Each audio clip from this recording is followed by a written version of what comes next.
let's get that out of here. Happy Memorial Day.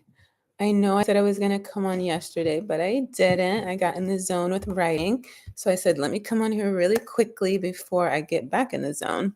So today I'm going to go over my Myers-Briggs personality results, talk about the first meeting that we had for the Hair For You Advisory Board, how much I spent on renewing my NP license, what I learned from by going to DC Black Pride this weekend, 2 days ago.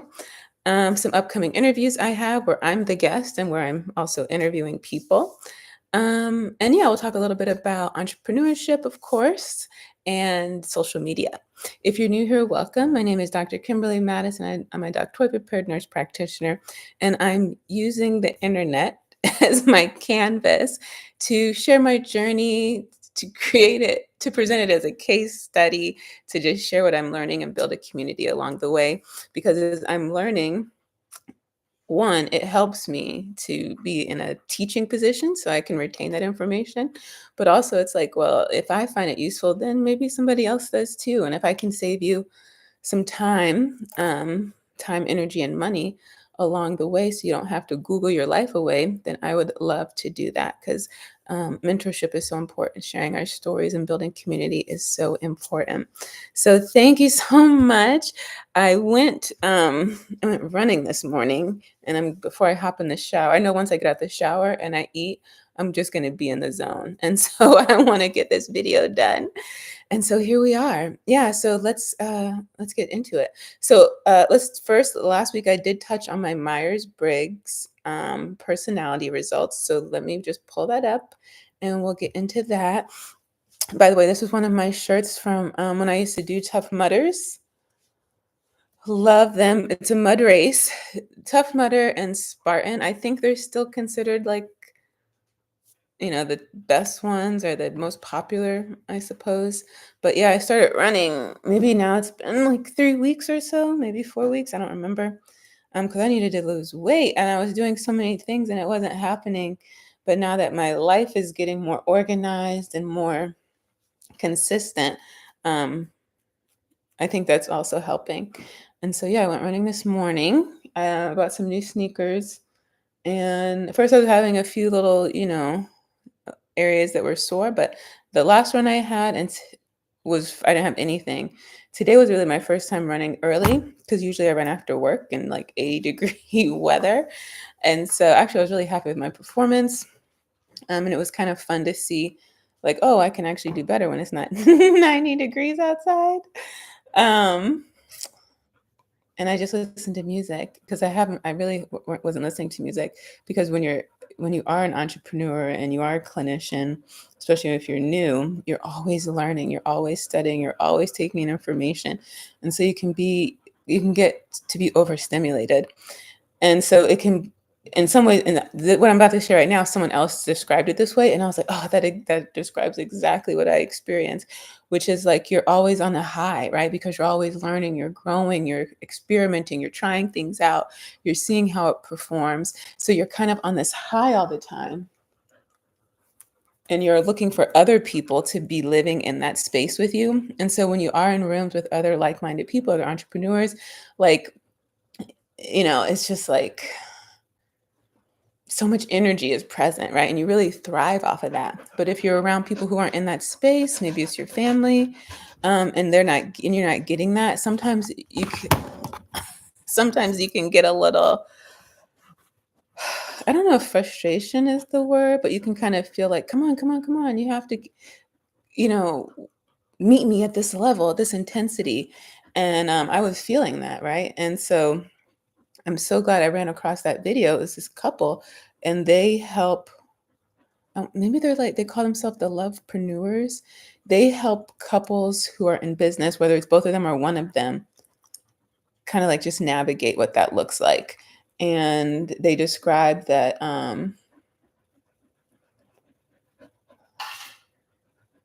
They just made it like it's okay if your partner isn't there or your friends or whatever group of circles you're in. If they're not there, that's actually okay. And it might be good for you.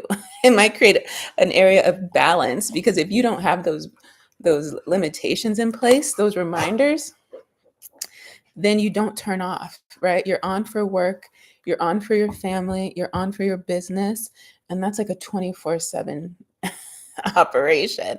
And so I've been trying to practice more, being more aware of what's stimulating me and creating those boundaries. So it's like setting times where I'm going to check my email, not every time it dings, right? Or messages, how long the TV's on, listening to music, kind of letting my brain relax. And so, yeah, I was listening to some like 90s and some, I think that's hip hop or R&B from the 90s or 2000s. And what I need to do, I need to buy things so I can put my phone there. I really love to run without my phone, but I do want the music. So back in the day, because I've been running since I was a teenager, um, I used to have like little iPod things, and that was really helpful with kind of, even then, I recognized I needed to like turn off sometimes. But yeah, so I was listening to some music and I was using my ISDN sunscreen that I got at the Diversity and Dermatology conference. So it's not, it has a white cast, but I actually don't mind white cast sunscreens like on my body, especially when particularly when I'm running. Because when I did start running as a teenager, I noticed really quickly the impact of sun exposure. And so even though I didn't understand sunscreen fully, I did understand it was important to protect my skin. So I started wearing hats and I started wearing sunscreen, but I was really only doing it for like outdoor activities. I didn't know the importance of using it all year, every day, like I do now. And so back then, all the sunscreens I ever used had a white cast. It didn't even dawn on me that wasn't even, that there was even an option. So even now, I still will run with sunscreens that have a white cast. Yeah, it just doesn't bother me. But it's all dried up now. You can't even see it. And then I bought, when I went on a vacation a couple weeks ago, I need to get some more. I bought those, what's it called? It's the special shirts. I'm going to call it the SPF shirt, but it has another name. It has another name and abbreviation. For some reason, I want to say, anyway, I'll look it up and I'll add that to the description box. But yeah, it was so comfortable. And yeah, it's just another great way to protect your skin. So that's a quick side note on why I'm sitting on the floor, because I am sweating. So here we go. So the Myers-Briggs. So let me just pull up my results real quick. Let's see. Oh, did I lose you? Oh, there you go. Okay. Let's see. How do I want to do this? And so I did put the link in the description so you can take it yourself. And I posted this on LinkedIn. So some people shared their results with me. I haven't seen anyone yet that has mine. And there's so many different like combinations. And so it's not really a surprise. I'm trying to pull this up and look at you guys at the same time. By the way, thank you so much for all the support in the last video. Yeah, just hang in there. If you're new to creating content, because I met a guy this weekend who said he wanted to start his podcast, and he was just talking about like how we're doing and like growth and stuff like that. And I was very honest, but also realistic, because when you start, you're not really competing with other people, but you have to think about, you're putting out one or two videos for the first time when someone's been doing it for like 10 years. And so in terms of the algorithm, of course, their content's going to beat you, especially if you're doing the same content. And so it's a game of patience. And so he was saying, like, because if I put out two videos and nobody watches it, I'm not doing it anymore. Like, two videos is nothing. It's absolutely nothing. And honestly, those beginning videos, you just have to get them out the way, right? Hopefully you feel like my videos have gotten better. At least I feel better about making them. Like, I actually was thinking, oh, I'm so excited to make this video. I remember when I first started this channel, I even shared on here, like, it's made me kind of nervous, because even though I was doing content for the podcast, it wasn't about me, right? It was about healthcare and it was about the patient. But this channel is about me. And so there was some nerves and anxiety. But now I don't have that anymore. And I have like a system for creating content down to the thumbnail and the caption. Um, and so yeah, maybe you notice my thumbnails, they change. Like I use the same one for a while, alternate the colors. I do that for a while and then I change it up when I get tired of looking at it. And then another little tip I use, another little helpful tool is called vidIQ. I put that in the description box for you. So that's like a widget you can download, and it basically gives you a score for all your videos. And I use all the free features. There are some paid functions, and I can't tell you anything about those. But so let's say I make a title and I put a caption in there, it'll give me a score. So let's say it starts off at 50 out of 100, and it'll tell me what areas should be improved.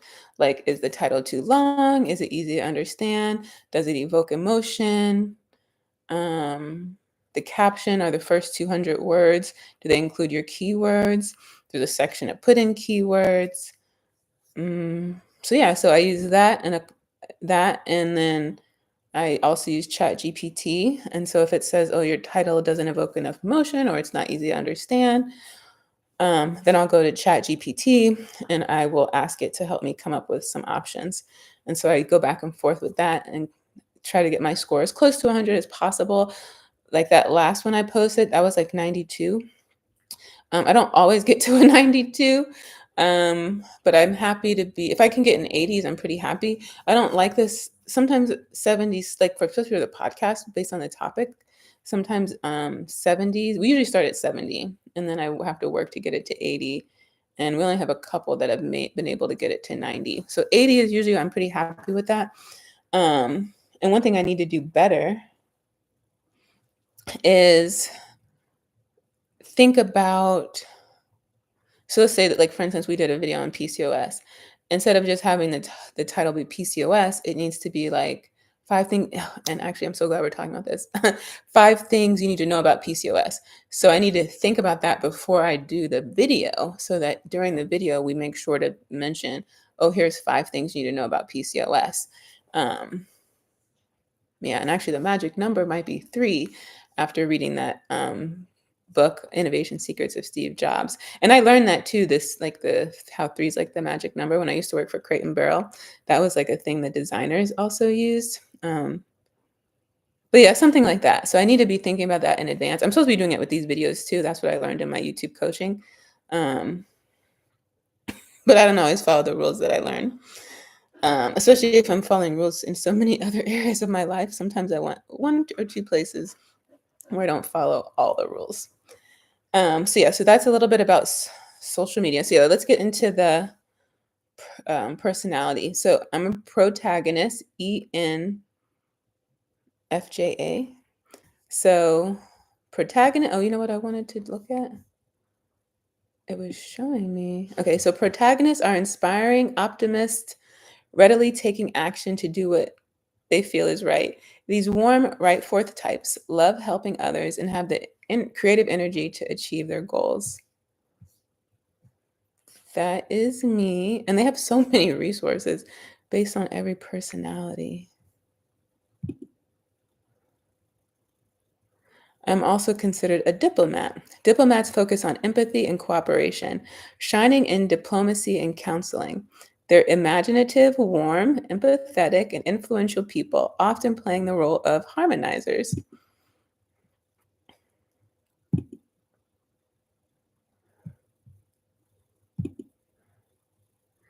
And people mastery. That's my strategy, apparently. Individuals who prefer the people mastery strategy seek social contact and have very good communication skills, feeling at ease in social events or directing others.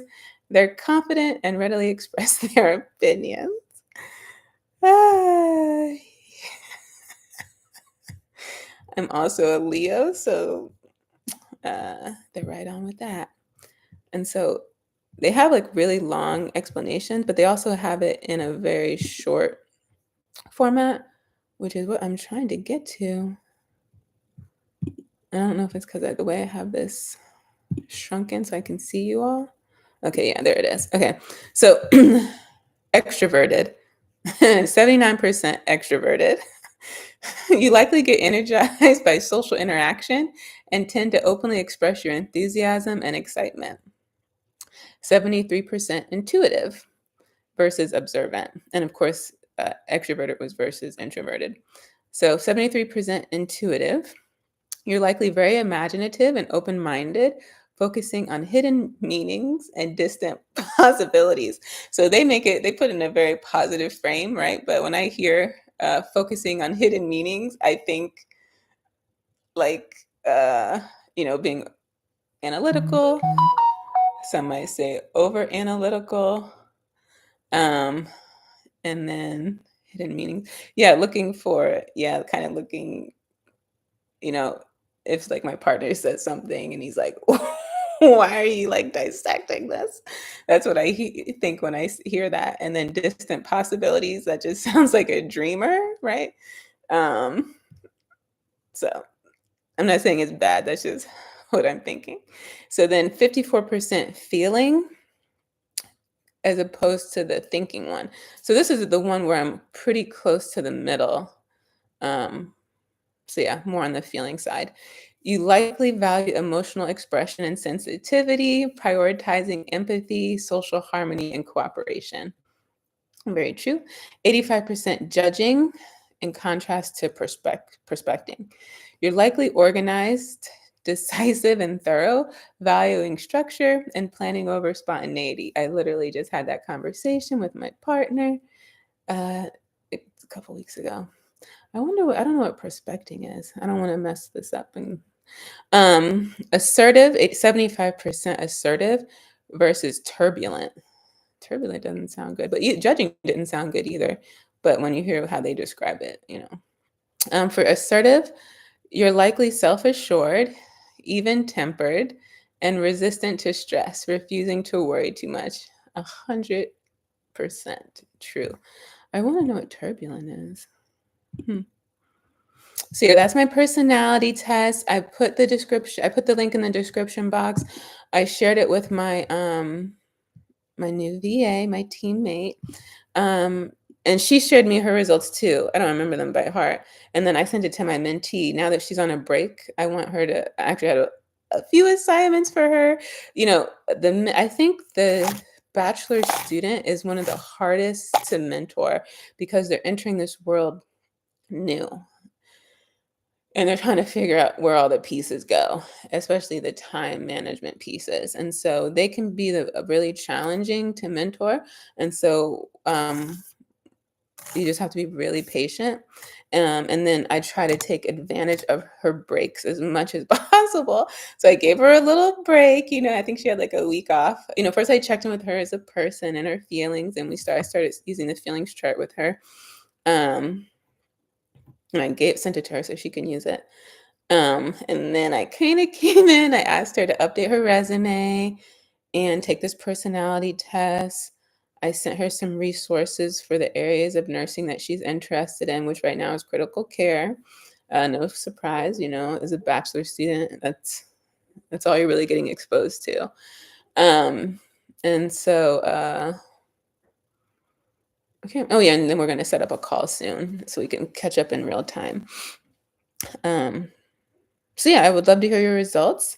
Yeah, I think that it was fun to do. Like I said, I hadn't done it for a very, very long time because when I was in college the first time they had us do it, but I don't remember why. Maybe it was to help us with like counseling or advising, like for coursework. That's one thing I can think of. And for maybe again, like around graduation for like resumes and career selection. But yeah, if you're still in school right now, and I need to ask her if they're still doing that. This past week we had our first meeting for the Hair for You Advisory Board. If you didn't watch my last video, I was invited to join the Hair for You Advisory Board at Children's National Hospital here in Washington, D.C.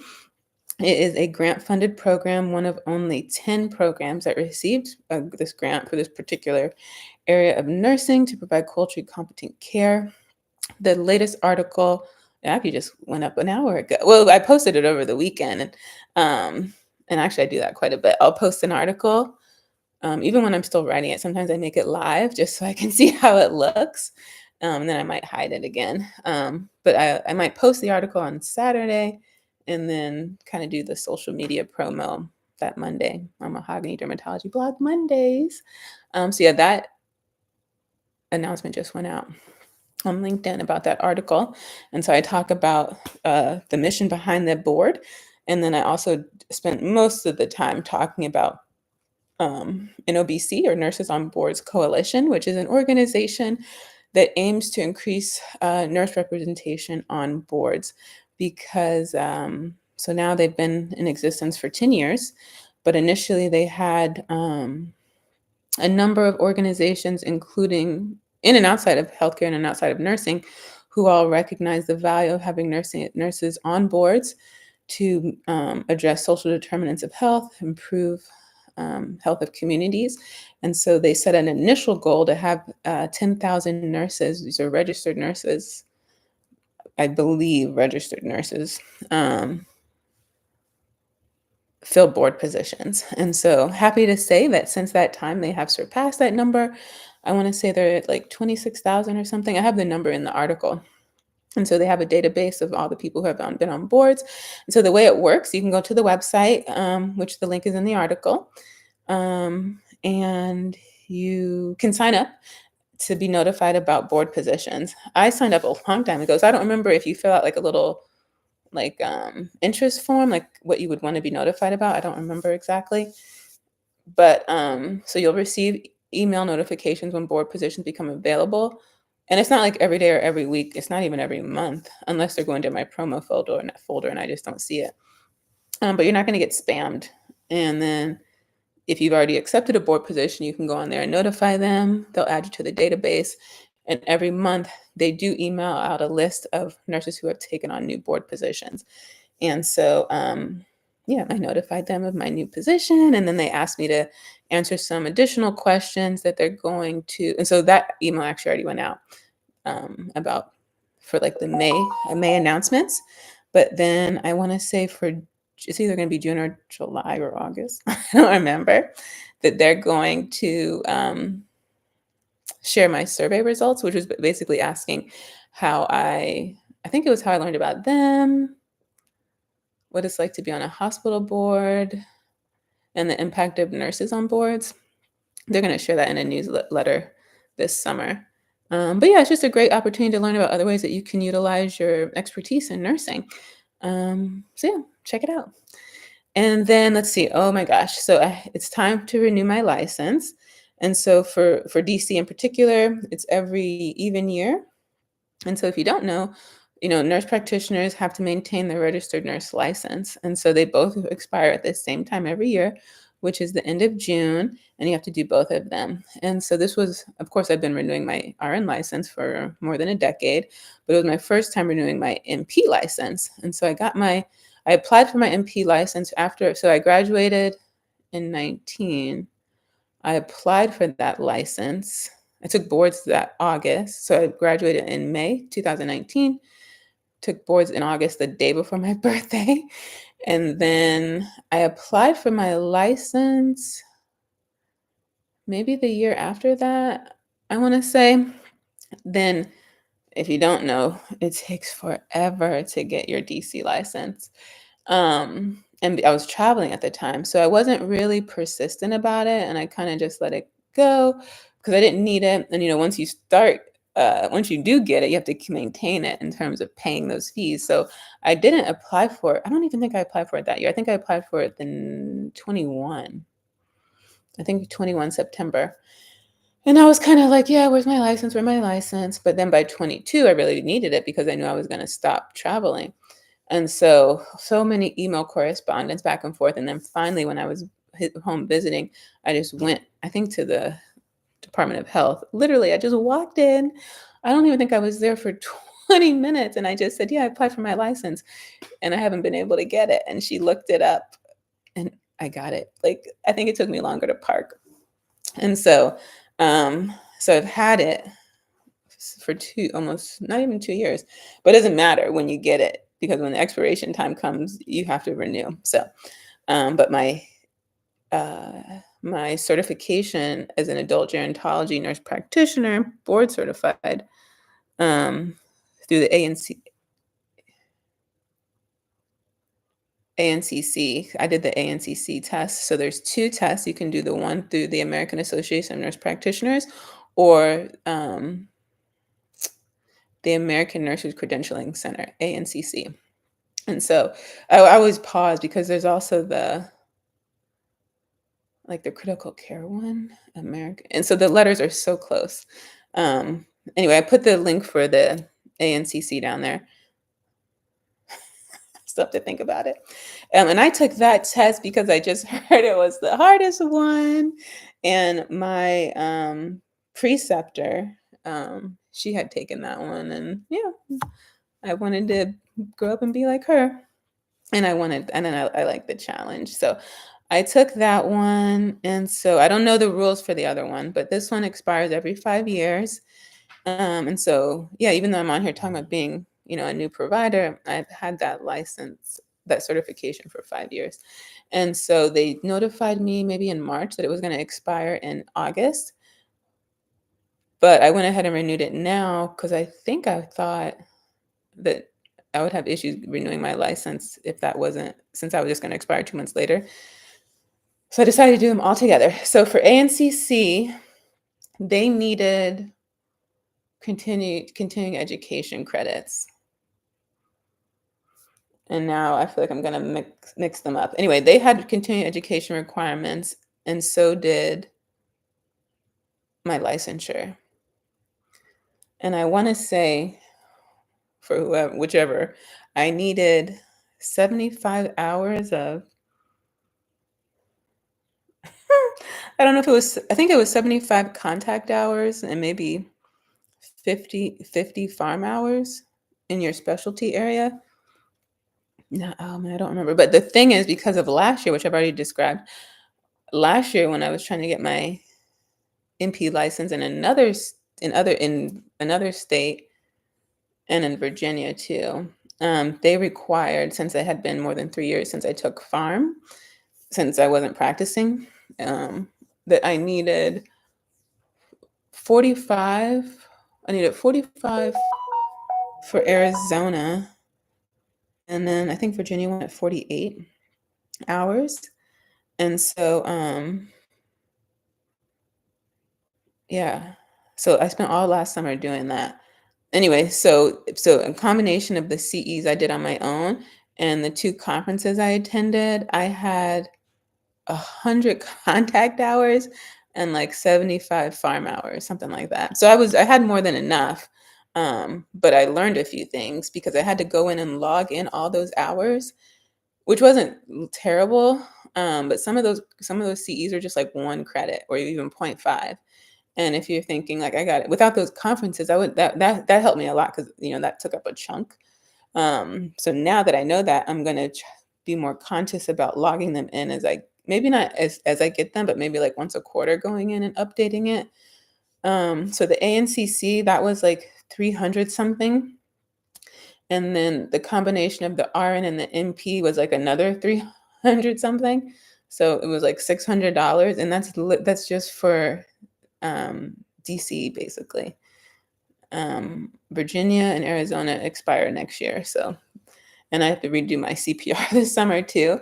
There's a company that I used when I was a traveler, and during the pandemic, it was like a virtual option. So they like mailed me the kits and everything, and I did everything literally from home. And so they emailed me to tell me that it's about to expire this summer, and I have the option of doing the virtual one again, which is like 200 something, or I can do the online portion and then go somewhere in person and finish up the in-person part for like 100. I'm debating on what I want to do. I remember when I was in undergrad nursing, my BSM program, I had a professor who she did that on the side. And I remember thinking like, oh, when I'm done, I'm going to do that too. Because we all paid like $45 to attend. It was supposed to be 4 hours on paper, but ended up being like a 2-hour session. And maybe it was like 30 of us. So I was like, okay, 30 students, $45, 2 hours, right? I was like, no brainer. I think about that every once in a while, but then I also think about like lugging it all. And then I remember again when I was in NP rotations, one of my classmates, I want to say she did it too. And so even though we were the students doing precepting, she taught our preceptor that, all the clinicians needed to get CPR renewal. So she ended up doing their renewal, which is like, man, talk about opportunities. And honestly, now that I'm thinking, that's like a really great side gig, because think about how many people need to do that. Even like this weekend, I went to DC Black Pride. That could have been an opportunity. I got to think about that. I need to table that idea. I need to think about that. Let me put this here. Um, so yeah, so that's the license. And one other, when I was renewing the ANCC one, it had a section on there about like being a member on a nurse organization. And I think it was more than just being a member. I think you had to be like in a leadership role for 2 years.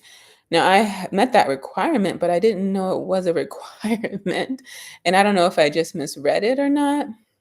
So if you've taken that, and if you've applied for that one and you know for sure, let me know. But yeah, just heads up about that.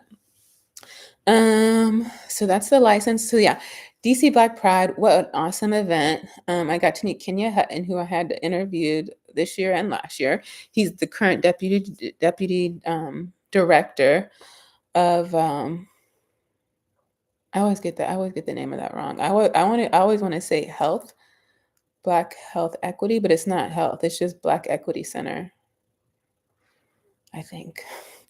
But in August, he'll be promoted to the president and CEO. So we met in person, and I thought it was going to be so hard to find him, but I met him pretty fast. And then, so anyway, I went there. I was at the Westin here in Washington, D.C. They had this, like the whole downstairs, and there was the health and wellness pavilion. So each provider or organization that was there had their own little room. And then there was music, there was a live DJ, there was one of those 360 booth photo things. I didn't do it. I haven't done one yet, but I really, really, really want to do it. I really, really want us to have one for the D conference. I'm going to keep pitching that idea. And so, yeah, I hung out with my friend who was there for her organization. And then I went down to Rainbow Row, which is what they call the vendor market. I met probably half the vendors there. And what an awesome opportunity. And so I have a bunch of the little stuff I collected. I said I would go through it with you all. So one of the pavilion providers, she had a bunch of extra stuff on blood pressure. And so I took it. I'm going to give my mom some. Here's stroke prevention signs. And then, of course, we love the blood pressure guides.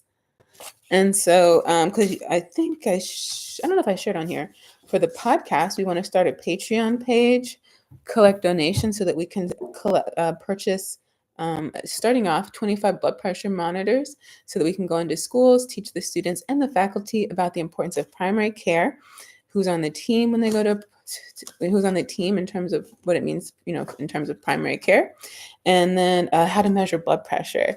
How to measure accurately, how to understand the numbers, and what to do, particularly if they're out of range. And so I shared that with her, and she said, yeah, when we're ready, they can come and set up a booth too. So, man, it really, sometimes people will come say, oh, you shouldn't share your goals and you shouldn't share your dreams. And I definitely get that. And there's always a time and place where that's appropriate. But then sometimes you just never know who can be of help, right? I would have never thought about that had she not said something. And she put some other ideas in my head that I'm going to think about. But I love these. I love this size card because, as I've talked about before, I'm on the fence about the utility of the traditional business card. And so I talk about how your social media presence and platform serves as a digital card. Of course, they have actual apps. I use Blink, which I can put in the description for you. There's also Hi Hello, which I don't even know if you have to set up a profile for that one. But anyway, when people when I meet people and they ask for my card, I pull up my QR code. So this is the one we have for the podcast. And they just scan this code. And then whatever I want them to get access to, they'll see. And so it has listen to the podcast. It takes them direct to the YouTube, LinkedIn, Instagram, TikTok, email, setting up a video session for brainstorming. And also when we booked the studio with Peerspace, they gave us like a discount code. So I have that here too. And you can do whatever you want. So when someone clicks on this, I get a email notification. Well, they have to click on it and like kind of accept it. And so once they do that, they can also put in like their name, their information, where we met, and then I'll get their information. Then I just log it in here and I save their contact also. So I love this method. And it's worked for me really well. But I noticed this weekend was the first time I thought, well, maybe I should have something because someone wanted it, right? But then, and so like I did save all my stuff, right? But easily you can lose this stuff.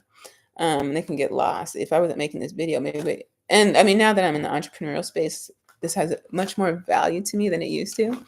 But people can easily lose these. And with that, when I wore the t-shirt for the podcast, it kind of forces people to like do a call to action right there, like to follow you, to send the response. And so this doesn't really have a call to action. And so I'm still on the fence. But certainly if we had a table, like I picked up all this stuff, then that could be helpful. So I'm on the fence, right? If anything, but I love this size, I love the quality. I also like the ones that we have for diversity and dermatology, which are actually have a couple left from the conference. So this size here, I like this one too. And I designed this. It's so cool to see something I designed in my hand. So I like these two. I really like this size. Yeah, and the color looks great. So yeah, still thinking about marketing materials. And they had so many of them. So yeah. Oh, they did have an event. Oh, wow. That's so funny. So this is we'll get to that. We'll get right back to that. So I met the Smile booth. So they are all about empowering LGBTQ youth. And so I really wanted to attend. So in addition to the Health and Wellness Pavilion where people could get HIV screening, PEP, condoms were everywhere, blood pressure check. Okay. There was a lady who did massages. And I wanted to go back and meet her, but I ended up not. And originally, I just wanted to kind of see what her credentials were to see like who was in the wellness space there, who was being represented, and if there was any derm stuff. I told Kenya they should do IV hydration and do like the rainbow infusion or something. So he's open to that idea. So if you're an MP, I might reach out to my little MP community too. And you want to take advantage, because next year is going to be World Pride. So first it'll be DC Black Pride, and then it will run right into World Pride. Millions of people will be here from all around the world. Literally, if you have any business, like this is such an opportunity for you. Yeah, like even if you have like lodging, if people need a place to park their car, like come on, like it starts now. Yeah, so many people are going to be there. So yeah, so this is Smile. So that's what I was saying. I wanted to attend. So they had the Health and Wellness Pavilion, they had the vendor row, which was a combination of some of these companies I'm about to go into, and also there were workshops. And I wanted to go to one that was on like LGBTQ youth in foster homes, but no one was in that room. So the first set of workshops were at 11. And that was all about what's your message to the world, self-care and compassion, sexpectations. That was about sexual and romantic compatibility. This is the one I wanted, advocating for Black LGBTQ youth in foster care continuous support from early years to aging out. I really, 'cause if you don't know, I don't always talk about it. I don't think I ever talked about it on social media.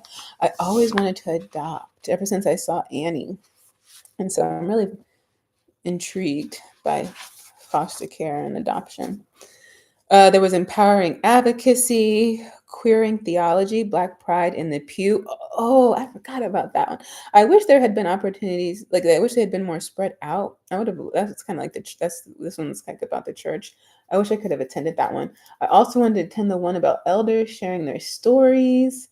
I want Kenya to kind of capture those stories and like put them on their social media. Using our voice to save lives. That was about suicide prevention. And then, oh, where's the one I went to?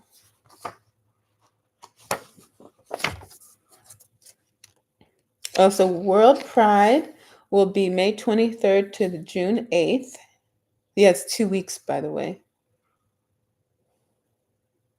And in addition to DC Black Pride, there's also Capital Pride, Silver Pride, which I really want to learn more about. That's the older adults. So if you ever hear silver, it's usually referring to older adults. So even like silver, like exercises. I want to say the Y has like a silver program, like silver sneakers, something like that. But that's like my favorite age population. When I was in MP school, that was my plan, was to work in the long-term care setting. I love the hours. I love setting my own pace. Of course, I love the age population. I even did a rotation in hospice care, which I fell in love with. And yeah, it just gave me the confidence to like prescribe higher doses of medications for, in the name of palliative care and comfort. I didn't see the one I went to. So the one I went to was, so wait, was I talking about? Yeah. So the one I went to was called What in the L? Oh, I wonder why they're not in here. Well, they're not in here, which is interesting, but they are right here, this little card. So at first I would think this little card was like an event because that's what all these other ones are. They're like, well, this is about the Health and Wellness Pavilion itself. Oh, and this is this expectations one. So this was another one of the workshops. But this one, it looks like a club, like you're going to be going to an event, right? But this was actually one of the workshops, and it's called What in the L, All Things Lesbian. So that's the one I ended up going to.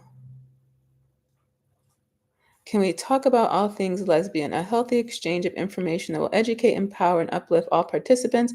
We'll be celebrating the things that bind us together and discussing those issues that divide us in an effort to bridge the gap. So we're going to talk about that one in more detail. Oh, this was so this is the lady who did massages, Jenny McElvaney. I think this is a licensed medical therapist, LMT, and a yoga teacher.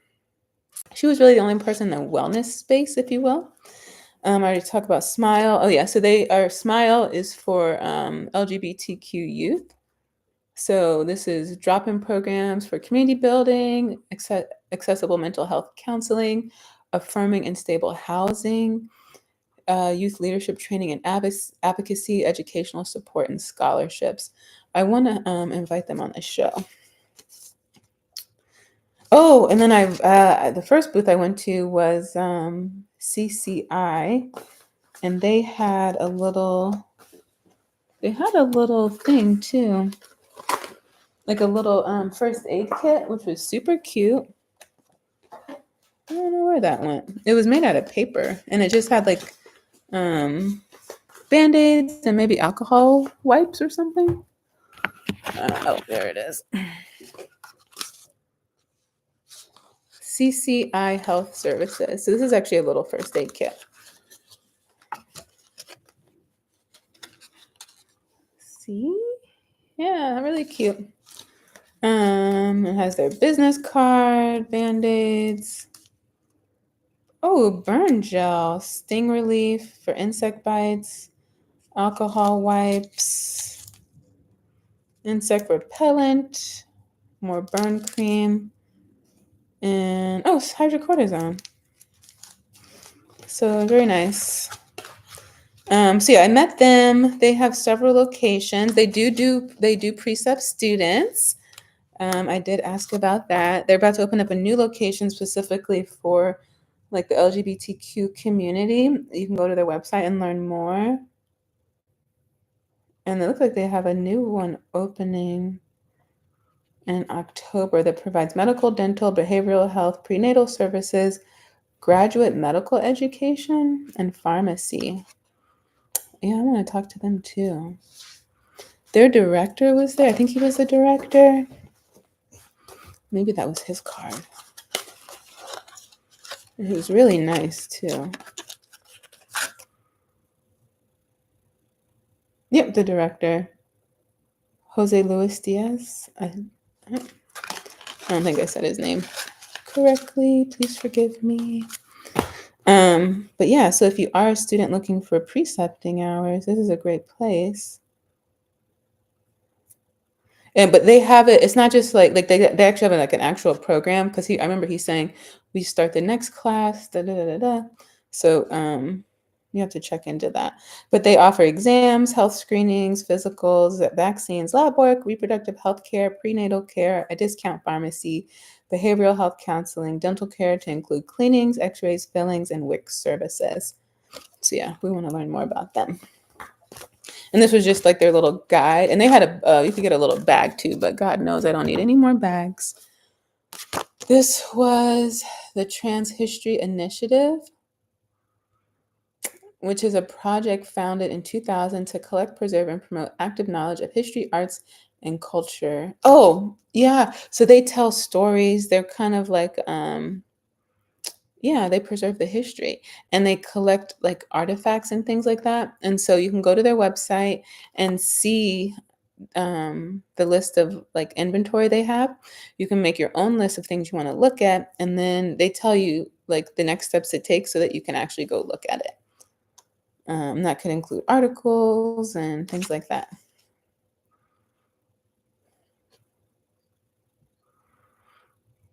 Yeah, if you're interested, let me know. I'll put the link in the description box too. And this is a good size card too. Both of these are pretty good. I guess it depends on how much you want to say, because there is some tiny text on here, which could be problematic. Oh, so okay. So before I was talking about HIV testing at home, HIV kits, PrEP on demand, STI, doxy, PEP, blood pressure, cholesterol screening, primary care information, COVID vaccine, Mpox vaccine, COVID testing, PEP on demand. That lady was doing facials, waxing, and teeth whitening, makeup, and mini massage. Oh, she was busy. And they gave away a raffle ticket to Broccoli Fest with Megan Thee Stallion and Missy Elliott. Ciara and Busta Rhymes will be there too. If you're not familiar with Broccoli Fest, and I'm wondering if I'm even all that familiar, I believe it's like I want to say it's and maybe I'm getting that wrong. For some reason, I feel like I've learned about it in the plant-based community, but now I'm wondering if it's even about diet. If there's an association with diet, I don't remember. Oh, I love these people. Oh yeah, the Burn Center was there with MedStar. I need to learn. Burns, a lot of attention on burns. Maybe there's something about burns I don't know. But yeah, they were there. I met the lady who was at that booth. And she had a really cool, you know what? She had a really cool stick for getting things in and out of the oven, maybe even out of the barbecuing to protect you from having to, stick your arm. And these are nice too, these laminated items. And this one too, the fact you can, I remember when I was a little girl, my mom would have these for like self-breast exams, and she would hang them in the shower. And that's basically where I originally learned how to even do that. That's actually a pretty good, I don't know if they're still doing those, but I like them. Okay, Free State Justice, Maryland's LGBTQ plus advocates. So they provide legal services. I'm actually going to contact them for the show. And I met, what was his name, Shane? I don't think his name was Shane. I told him to write his name down. Yeah, his name was Philip, and he's an attorney also. They do offer pro bono work as well. And what I love that he brought up is like, say, for instance, you're an attorney and you do intellectual property. Shout out to Shay. I think she's still doing that. She just graduated from Liberty's Law School. I know before she said she wanted to do intellectual property. So say she does that, but maybe every once in a while she's like, or she's had a curiosity about family law, or she could, she could volunteer and do pro bono work there just to kind of dibble dabble or keep her skills up or whatever, however you want to look at it, which is what we do in clinical practice. Sometimes there's free clinics in the city, like free for the public. Because I remember before when I was looking for places to volunteer, I came across there's a free clinic in like Alexandria or Arlington. And they had like videos of providers who were volunteering there. And one lady, I want to say she was a pulmonologist or gynecologist. I don't remember. But when she would go to the clinic, she would do, let's say she was a pulmonologist, but when she would go to the clinic, she would do gynecology. And it was a way for her to kind of keep up her skills. And I always thought down the line when I was in that position, I would do the same thing. And so I loved when he brought up that example for attorneys to do similar things by offering their free services. And perhaps, you do it and you decide you like it, and maybe you do offer more of that. But yeah, man. So some of the things they help people with: name and gender marker changes, discrimination claims, criminal justice expunges, divorce, custody, domestic violence, peace and protection orders, legal support for victims of crime, estate planning, and more.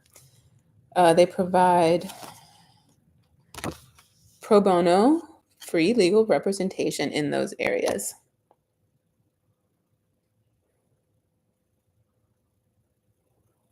And they do the most good for highly vulnerable populations, including the youth, elders, low-income folks, people living with HIV, trans and non-binary people. We'd love to partner with you to advance rights and protections for LGBTQ plus people in Maryland. So reach out and get involved. And they have trainings available to a wide audience that are customizable for your organization, including LGBTQ plus 101. That's a good one. Supporting youth in education, legal protections, trans-informed care. Oh, I like that one. Foster care youth, healthy relationships for young people. I like that one. Okay, so like I said, I'm going to be reaching out to them. And then that's their card. Because even though he said that their director would be a really good person.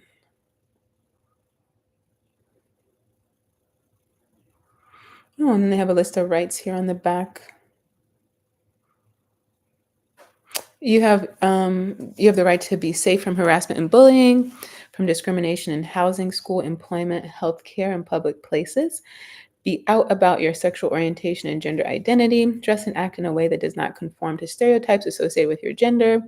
Wear clothes that fit the gender you identify with. Speak out about LGBTQ plus issues. Use a restroom that corresponds with your gender identity. Attend a school dance with a date of any gender. Have your appropriate name and pronouns used at work. Oh yeah, this is the little the AIDS people. So this is the AIDS Healthcare Foundation. Definitely going to reach out to them. They offer HIV plus care, primary care, PrEP and HIV prevention. They do a free walk-in STI testing and treatment, and they have a pharmacy, regardless of ability to pay. So this is the pile for interviews, by the way.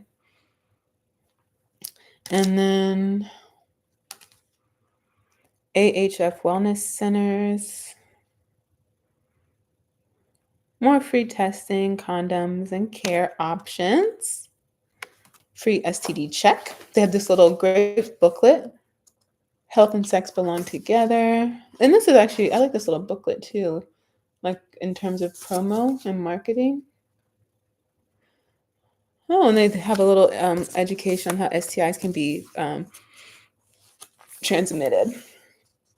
And so actually while I was at DC Black Pride, I had to leave and run in the car to do a brainstorming session with someone who wants to be on the podcast. And she talks about sexual health. And she has a few things that she really likes to talk about. And that was one of them. And I thought it would be great for the show. in particular because certainly it's this area that needs more attention. But also we've had a couple shows on like STIs and like HPV and pap smear, cervical cancer, that have been really popular. And so I see that the information is needed. So I want to continue to talk about it.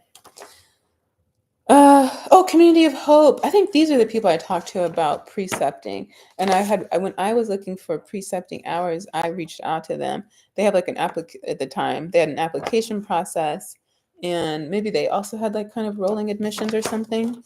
So yeah, if you are a student looking, this is another option you can look into. And I believe they're a federally qualified health center. Either them or the other place. I'm kind of getting them mixed up now. I believe I'm getting them mixed up now. Oh, and so yeah, they have the doulas. And so I need to tell my friend who started her doula business after watching our episode on doulas in December, because she can sign up and be one of the doulas on their list. So I need to do that today. And then they offer senior dental health, which I love. So yeah, I want to definitely invite them on, talk about their services. Oh, vaping. We need to cover vaping on the show, because I don't know everything about it, but I think there's a misconception in the public that it's safe, safer than smoking cigarettes. For the burn lady, they were promoting their doctor there does laser therapy, like for scar repair. But also she's been doing it also for like cosmetic treatments as well. So yeah, that would be really cool to talk to her about. National Burn Awareness Week. Lots of burn stuff. Of course, with summertime. Maybe that's why they were there, because it was Memorial Day. Or maybe I'm oblivious to how the prevalence of burns. That was that. So let's talk about what I learned by attending the What in the L. So first of all, I have to say I'm so appreciative to even be in the room. I think prior to going, I just thought every workshop was kind of open. I mean, it is open to everyone. And Kenya had encouraged, the listeners, myself included, to go to rooms where you don't identify, so you can learn a lot. And so when I walked into the room, I immediately felt like, ooh, I needed an invitation to be here, right? That was just me feeling that way. And so it had already started, and they were talking about a topic that they wanted us to discuss and get into little groups to discuss them. And so we got in our little group, and the other people in the group started talking and sharing their experience. And man, I just felt like, oh, I should hurry up and tell them, I don't identify as gay or lesbian. And are you sure you want to share your stories in my presence? That was like my first honest thought.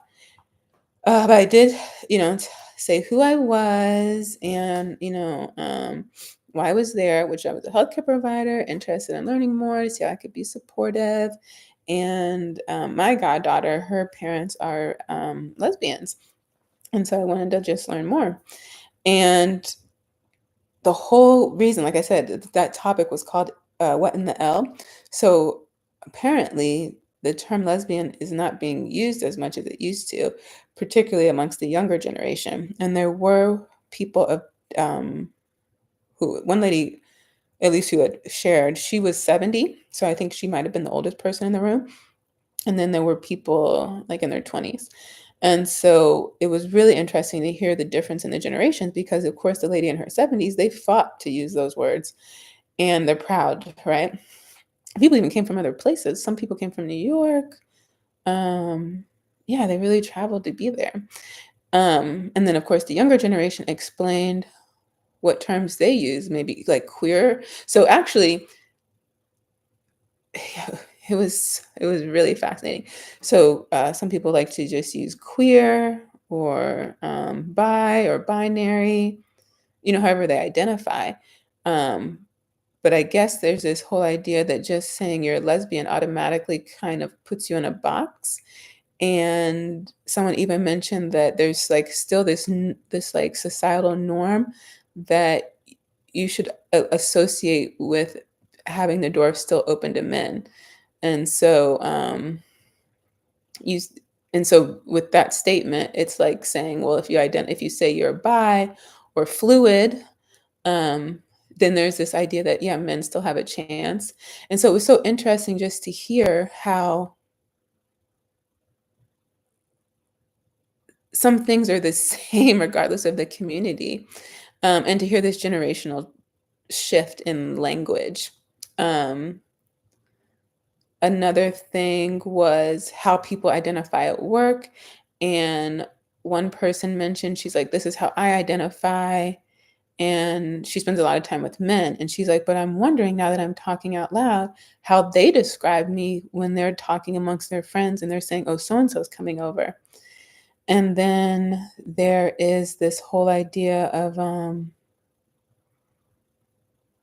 well, when I brought up like healthcare and why I was there, one person mentioned one thing she doesn't she gets so tired of doing is having to identify her pronouns. And everyone in that room was so good about identifying their pronoun. Like immediately you say, my name is Kim and and it was just so it was fluid. It was like, my name is Kimberly, she, her, she, her. I feel like people said three of them for some reason. But it was just so fluid and I need to do better about that myself. Because it just makes it if only people who are in that community are the ones doing it, then it continues to create this othering, right? And so if we all do it, then it doesn't make it kind of decreases that. Um, they mentioned that apparently there used to be, which is still small, only 21 lesbian only bars. And that number has dwindled to like a single digit. And this is across the country.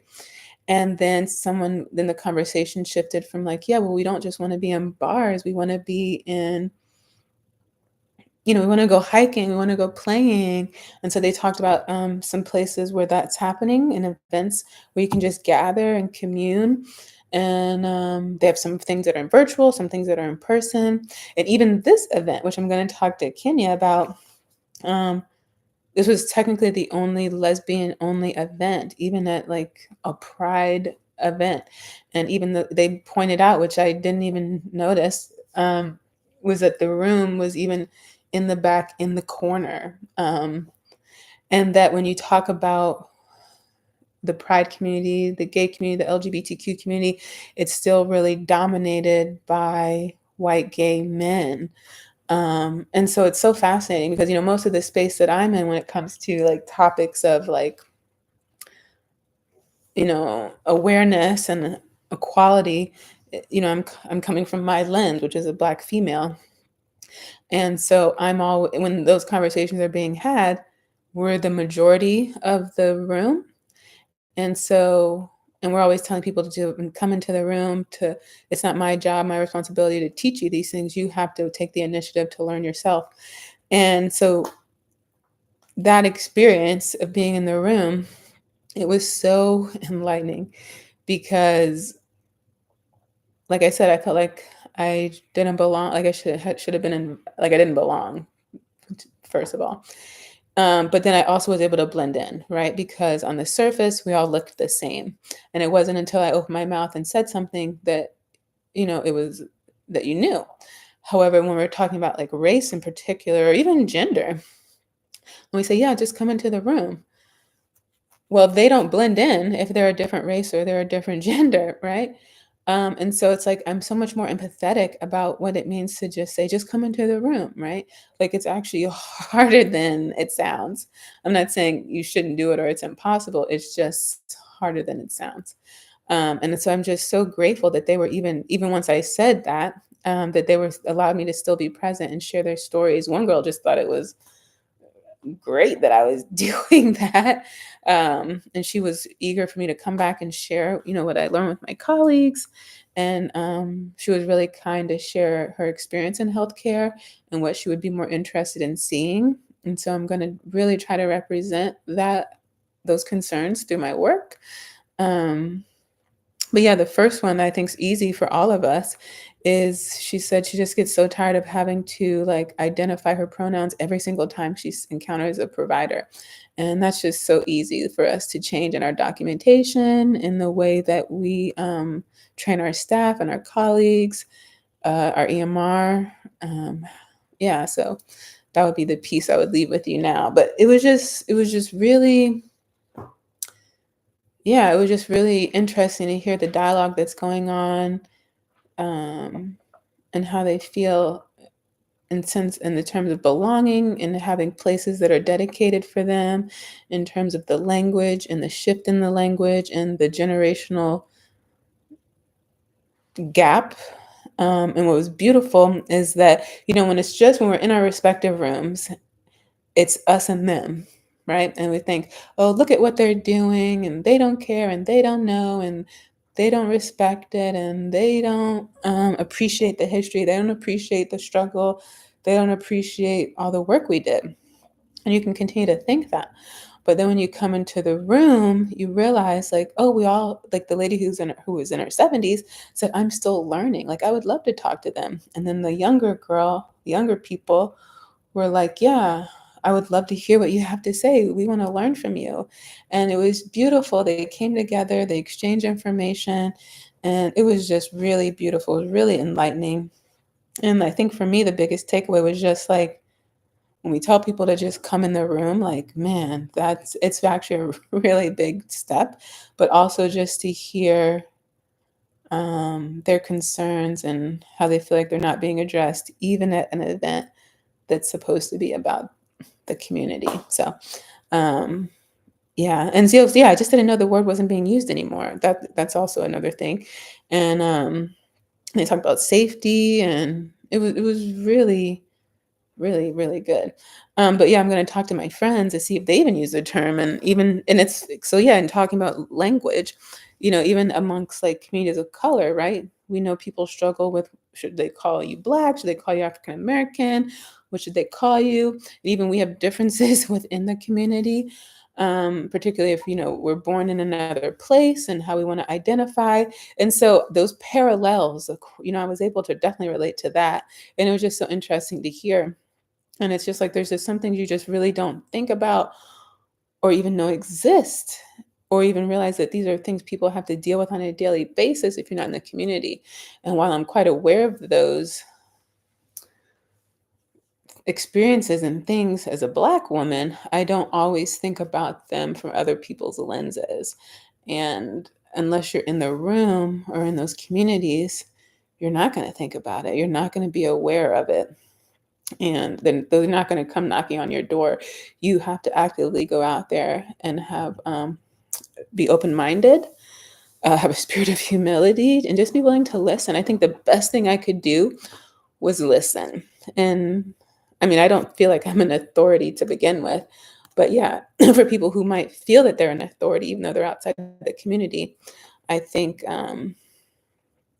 it's important to just be mindful that you're a guest in the space. Oh boy, the neighbor's dog just started barking. So that's all. I'm going to wrap it up. It's been an hour. So I did want to mention one last thing, because I talked about CEs for renewal of licensure.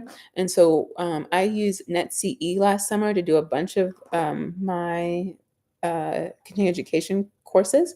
I did I did Botox. That was like a chunk of, that was like maybe 10 credit hours or something, 10 or 15. And I don't know if there was another derm one, but I did a bunch of them on there. Anyway, they have a code for Nurses Month that has to be used. Well, I think you have to make the purchase by the end of the month, but you might still, but I don't know that you have to actually complete the course by the end of the month. But it is, I'll put that in the description box. And it's, you can save 15% site-wide, as they celebrate you and your commitment to your profession for the full month of May. And there's a code, and you just have to use it by the end of the month, so May 31st. So this week, like I said, I have some interviews coming up. In fact, I will be a guest on Sound Leadership with Demetrius Kirk on Friday. He's in Hawaii. So that interview will be 9 p.m. Eastern. I don't know if that's a live one or not, But a couple hours before that, I'll be interviewing Eunice Kofi, who is the president and chief cosmetic chemist of Nueki, which is an innovative skincare line for skin of color. I think I talked about her last week because they're also having their inaugural Nueki Durbar, which is a beauty and wellness event for, I think it's specifically Black women, it might just be women of color, in Hampton Roads, Virginia, in a couple, actually, I think it's 21 days from now. And so I'll be in attendance. But yeah, I'm excited to interview her, learn more about her journey and her skincare line, as well as the event, what we can expect, and to attend the event itself. It'll be my first beauty event. So next week I'll be able to give you an update on what I learned from her, talk about the new book that I'm reading, and my interview with DJ, or Demetrius, and then where I am with my book, my derm book, which I'm hoping to spend the rest of the day working on. So thank you so much for watching. Thank you for your support. If you have any questions, you can email me directly. And you can contact me through the blog. That's the best way. I hope you have a safe holiday. Remember to wear your sunscreen indoors, outdoors, and all year long. And the DMV Derm group. I didn't even talk about that update. So yeah, for the group, I have a poll going up so members can help vote on the location, the date and time, and not only just for this event, but also moving forward, because we're already planning out the next 2 events. And so, yeah, that's what's going up there. So I'll give them 24 more hours to vote, and then I'll make a decision and notify the people who are helping us on the date and time, so then we can start marketing for that and preparing for that. So that's the latest on that. Maybe I'll have more. Yeah, so next week I'll be able to actually give you the date and time for when that's going to happen. If you're not already a member, please click on the link in our bio. Come join us over there. It's the DMV Dermatology and PPA group for practicing and aspiring clinicians in DC, Maryland, or Virginia. It's a private member-only Facebook page. And the goal is really for networking, learn about your entrepreneurial endeavors, come together, talk about cases, maybe start a journal club, learn about trends and research in the industry, and of course, new treatment options available for patients. And just ourselves, right? Because there's not enough time during the clinical setting where it's all about the patient to, maybe get that professional support that we need as clinicians and as people and as business owners. And so communities like this, we can come together collectively and, leverage that. And so I'm excited to see what we do and where we go with that. And so thank you for watching. Enjoy your week, and I'll see you next time.